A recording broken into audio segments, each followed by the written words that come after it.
Week 28, ELA-W. I am in pajamas, but I am wearing a sports coat. So, professional. We are, looking back at our graded work from last week, where we were tasked with writing 2 short responses based on our readings of white balloons. Now, one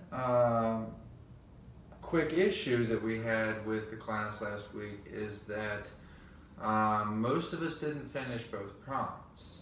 And to be given the bulk of the class, I'd say we had at least 30 minutes on this. We should have been able to write 2 ADE paragraphs within the time allotted. That's 15 minutes per response.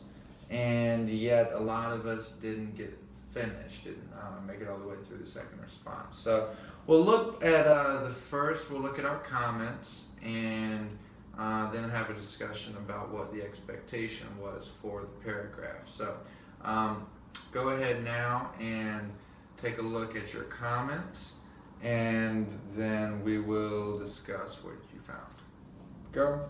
Okay, does anybody have any questions about what they wrote?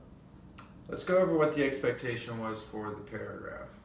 The prompt was, why was the trip to Cats important to the story? Use 2 details from the article to support your response. Now, in order to answer the question well, you had to understand the significance of the event.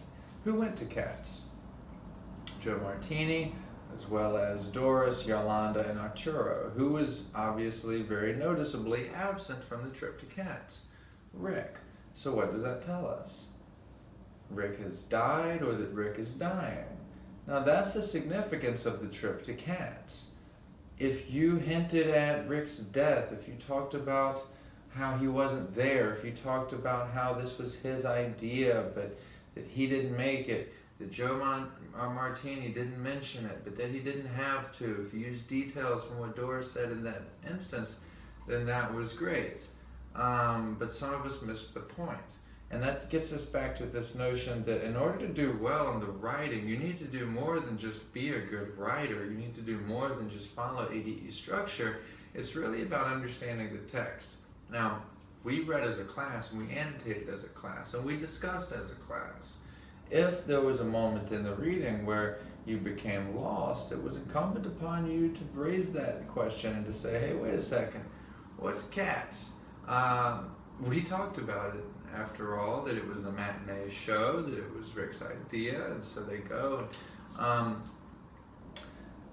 Let's look at the checklist at the bottom, because each of you received a score based on that. So first, answer statement fully responds to the question. We talked about how an answer statement is half of the points that you'll earn for a short response. If you adequately answer the question, you turn it around the way that you've been taught, you include your words that you're meant to use. If it's a why question, it's because. If it's a how question, it's by or through. If it's a what question, we use is. If you do that the right way and just answer the question using some piece of information that you can defend with evidence, that's a 1. Even if you don't use evidence, that's a 1. So it's crucial that we're all getting at least 1 point for our answer statements. And you'll see whether or not you got your check. The second checkbox says response uses key terms that were annotated in the question. What would be the key terms in this question? Trip to Cats. Important to the story. Good. If you began your answer statement by saying the trip to Cats was important to the story because, then you were set up for success. If you did not, then you missed a pretty simple opportunity to flip the question. You got your check and did not. The next is response includes 2 details from the text. We're aware of that. I'm getting the question more and more, can I just do A, D, D, E? And the motivation behind the question is clearly that you'd like to chop off one of the sentences. We include 2 explanations, one after each detail, because it gives you more opportunities to get that 1, to get that answer statement in. I've told you, we've graded so many of your papers where you missed the point on your answer statement, but because you did a good job with your explanation, you were able to answer the question fully later on in your paragraph. And that's why we have you take 2 extra shots at that. So you're costing yourself an opportunity if you do not go A, D, E, D, E. Response includes 2 explanations. I just addressed that issue. Every sentence begins with a capital letter and ends with a period. That's something that we should all be on the level by now. And almost every single one of us did that. You know who you are if you did not receive the check, and you'll have the opportunity to revise. And then lastly, quotes from the text begin and end with quotation marks. Now, that's not to say that you have to use a quote every time you write a detail. You can paraphrase.